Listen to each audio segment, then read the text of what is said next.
There is just 4 games left until we break for the World Cup, a break that I feel has come at the right time due to Liverpool's inconsistent form and injuries to key players. The remaining 4 matches are a must-win for the Reds, especially in the Premier League, as Liverpool currently sit in 9th. In today's video, we discuss some big news regarding the injured Luis Diaz, we talk about summer signing Calvin Ramsey, we also take a look at what Fabinho did to Liverpool fans after Harvey Elliott received criticism from the home fans. We also take a look at the January transfer window, and I give you 4 players that I think the club should sign. There is so much to cover in today's video.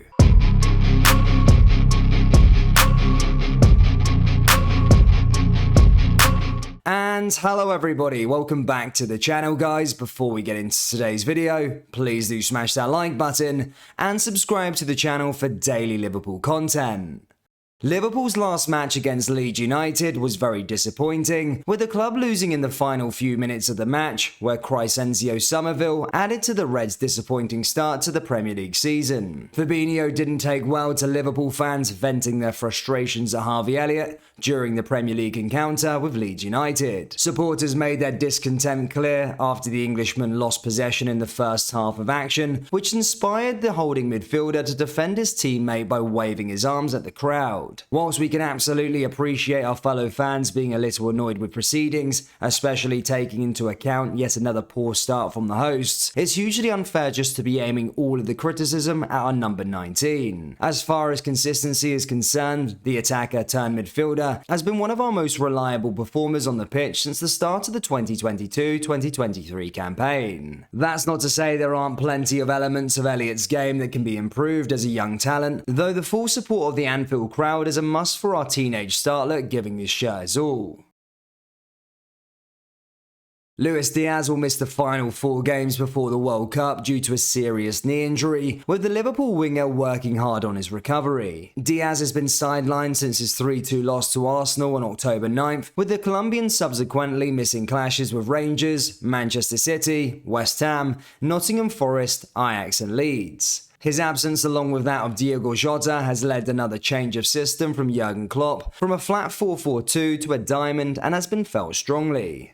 The number 23 is still a long way off, however he has been penciled in for that clash against Aston Villa on Boxing Day. It remains to be seen whether he will return for it, but Diaz is working hard on his recovery at the AXA training centre, as he showed in a post on his Instagram story on Saturday. Diaz is still required to wear a knee brace when not in the gym, and is currently working on light strength and resistance training to begin the reloading process on his left leg. Spirits are high despite his lengthy layoff, with the winger's positive character no doubt helping him through a difficult time in the treatment room. Whilst Diaz could be back for Boxing Day, which would be a huge boost for Liverpool, Diogo Jota on the other hand could be out for a very long time and may not be seen until the back end of the season.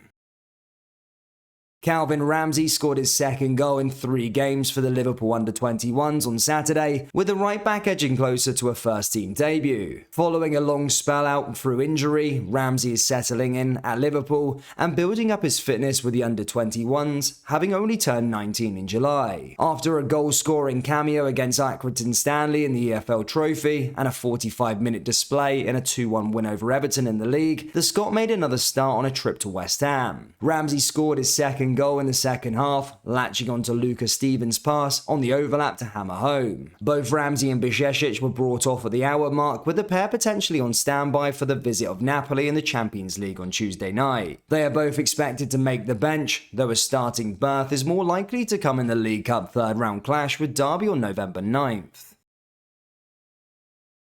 As we near the World Cup break, we also get closer to the January transfer window, which could be a big moment in turning around the Reds' fortunes this season. We as fans knew the club needed more additions in the summer to compete on all fronts again this season, and we as a fan base have been let down by not fixing the roof while it was sunny outside. I personally believe the club need to freshen up the squad, and I believe the club could do with 4 additions come the January transfer window, and in this part of the video, I've identified 4 players that I believe Liverpool should go for.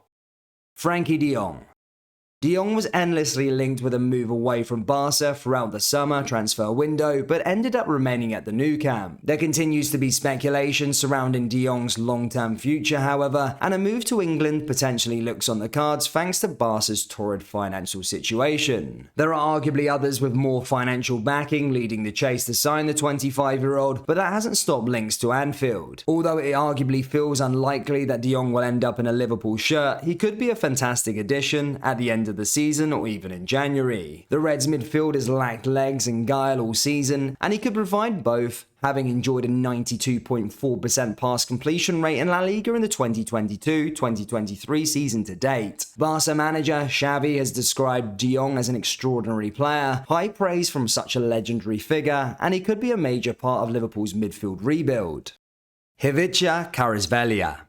Kvaratskhelia is enjoying a fantastic start to the season, having bagged 7 goals and 8 assists from 15 appearances for Napoli so far this campaign. His outstanding form has helped Luciano Spalletti's side enjoy an unbeaten start to Serie A, 9 wins and 2 draws from 11 games that has them top. They have also qualified for the knockout stages of the Champions League with ease. At just 21 years old, the Jurgen could be a great addition in the forward areas, and I'd personally welcome him at Liverpool. Liverpool have been quoted with apparent interest in the forward, but due to his current form, he will likely come at a high price. Bruno Guimaraes.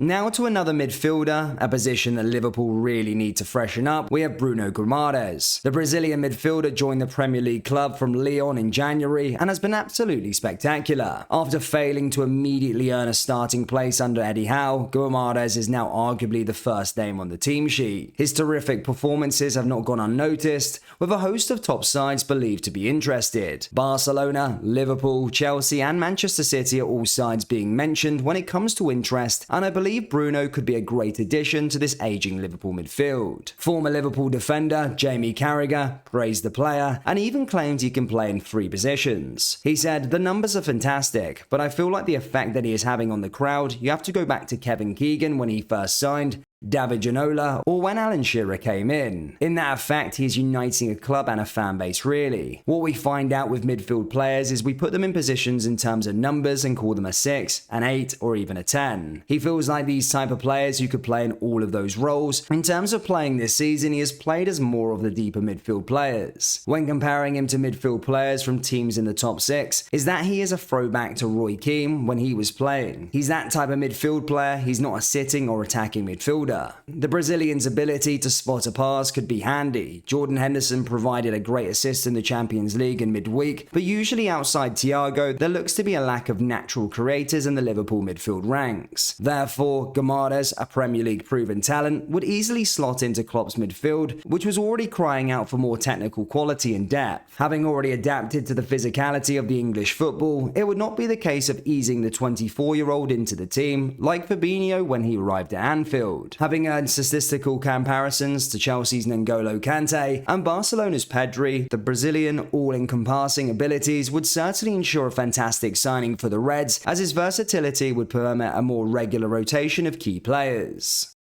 Moises Caicedo. Lastly, with another midfielder, we have gone for Moises Caicedo. Liverpool have also been linked with a move for the Brighton midfielder over the last couple of weeks, and this could be a more viable option, and I personally believe he is ready for the Premier League elite. The Ecuador international only moved to the South Coast in January 2021, and at the time of recording, he has made 22 appearances for the club, scoring 2 goals and making 2 assists. Caicedo is another player that will demand a huge fee, but in this day and age, all good players will cost Liverpool money, and it's clear to see that FSG need to get the checkbook out and fund a rebuild. Liverpool fans, how many players do you believe the club need to sign in January, and who would be your top pick? Let me know down there in the comment section below. That brings us to the end of today's video. Please do smash that like button and subscribe to the channel for daily Liverpool content. Thank you, and I'll see you all next time. Take care. Peace.